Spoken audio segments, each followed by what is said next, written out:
एक महत्त्वाची बातमी आहे। नवी मुंबई विमानतळाहून लवकरच उड्डाण होणार आहे। अखेर पहिल्या विमानाच्या उड्डाणाचा मुहूर्त ठरलेला आहे। पहिल्या विमानाचं 25 डिसेंबरला उड्डाण होईल। नवी मुंबई ते दिल्ली हे पहिलं विमान उड्डाण घेणार आहे। तर पंतप्रधान नरेंद्र मोदींच्या हस्ते या विमानतळाचं लोकार्पण करण्यात आलं आणि त्यानंतर आता 25 डिसेंबरला पहिल्या विमानाचं उड्डाण या नव्या विमानतळावरून होणार आहे। नवी मुंबई ते दिल्ली असं हे पहिलं विमान उड्डाण घेणार आहे। तर नवी मुंबई विमानतळाहून लवकरच उड्डाण होणार आहे।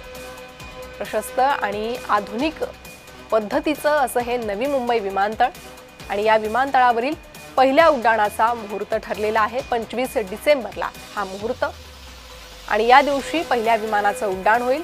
नवी मुंबई ते दिल्ली असं पहिलं विमान उड्डाण घेणार आहे। पंतप्रधान नरेंद्र मोदी यांनी या सुसज्ज विमानतळाचं लोकार्पण केलेलं आहे आणि त्यानंतर अखेर पहिल्या विमानाच्या उड्डाणाचा मुहूर्त हा ठरलेला आहे। देशांतर्गतच पहिलं विमान हे उड्डाण घेणार आहे। नवी मुंबई ते दिल्ली असं हे पहिलं विमान उड्डाण घेईल आणि त्यानंतर नवी मुंबई विमानतळ हे नागरिकांच्या सेवेसाठी दाखल होईल। अधिक माहिती घेणार आहोत आमच्या प्रतिनिधी कविता लोखंडे यांच्याकडून। कविता, लवकरच पहिल्या विमानाच्या उड्डाणाचा मुहूर्त ठरलाय। नवी मुंबई विमानतळावर 25 डिसेंबरला पहिलं विमान उड्डाण घेणार आहे, काय माहिती आहे? नक्कीच प्रणिता, नवी मुंबई आंतरराष्ट्रीय विमानतळावरून पहिलं विमान जे आहे ते उड्डाण घेणार आहे। 25 डिसेंबर अर्थात नाताळच्या दिवशी जे आहे ते हे विमान उड्डाण घेणार आहे आणि महिनाभरापूर्वी जे आहे पंतप्रधान नरेंद्र मोदी यांच्या हस्ते या विमानतळाचं उद्घाटन झालं होतं आणि आता जे आहे पहिलं विमान उड्डाण होणार आहे 25 डिसेंबरला। आणि आता ट्रॅव्हल एजन्सीकडे देखील तिकीट बुकिंगसाठी जी आहे ती विचारणा करण्यात येताना आपल्याला पाहायला भेटते।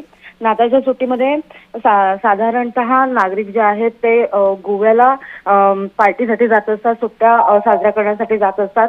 त्यामुळे पहिलं विमान जे आहे ते दिल्ली असेल, गोवा असेल, कोची असेल या ठिकाणी जे आहे ते आकाशा कंपनीकडून हे विमान जे आहे ते उड्डाण होणार आहे। आणि एकूणच जी पनवेल नवी मुंबईकरांची उत्सुकता जी होती ती शिगेला पोहोचली होती आणि आता जे आहे ते पहिलं विमान उड्डाण होणार असून नागरिकांमध्ये जे आहे ते आनंदाचं वातावरण आपल्याला पाहायला भेटतं। जी कविता, धन्यवाद सविस्तर माहितीसाठी।